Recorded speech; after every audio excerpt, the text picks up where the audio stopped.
изге язмадан алынган тарих. Беренче үтерү турында хикая.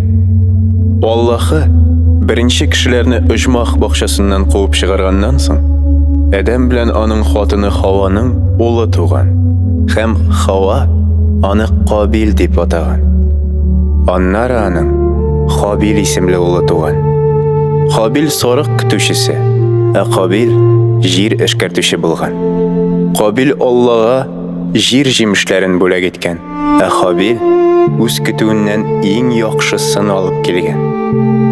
Аллаһы Хабил бүләген кабул иткән, ә Кабил бүләген кабул итмәгән. Кабил бик нык кайгырып, йөзе ачудан караңгыланган. Алла Кабилдән сораган: «Ни өчен син шул кадәр кайгырдың? Һәм нигә синең йөзең шул кадәр караңгыланды? Әгәр син яхшылык эшлисең икән, нигә шатланмыйсың?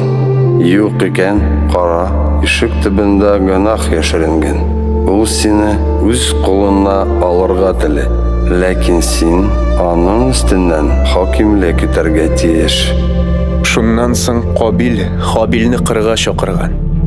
Ә алар кырда ялгыз булганда, Кабил үзенең абыйсы Хабилгә һөҗүм итә һәм аны үтерә. Шуннан соң Аллаһы Кабилгә мөрәҗәгать итеп, аңардан: «Абыйым Хабил кайда?» Кабил Аллаһка: Белмим. Нәрсә? Мин аны күзәтергә тиешме? «Син нәрсә эшләдең?» диде Аллаһы. «Туганыңның каелган каны миңа уҗдыгасы кыла.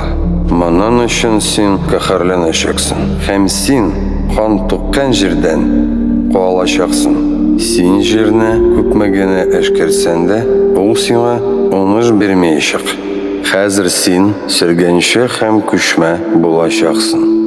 Кабил булай дигән: Синең җәзаң мөмкин булганнан да авыррак. Менә син мине үзеңнән куып чыгарасың. Мин җирдә газап чигеп йөрәчәкмен. Һәм беренче очраган кеше мине үтерергә мөмкин. «Юк, диде Аллаһы.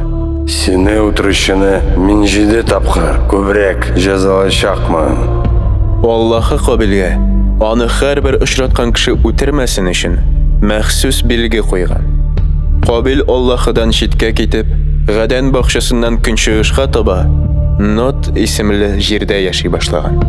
Шулай итеп җирдә беренче үтерү башкарылган.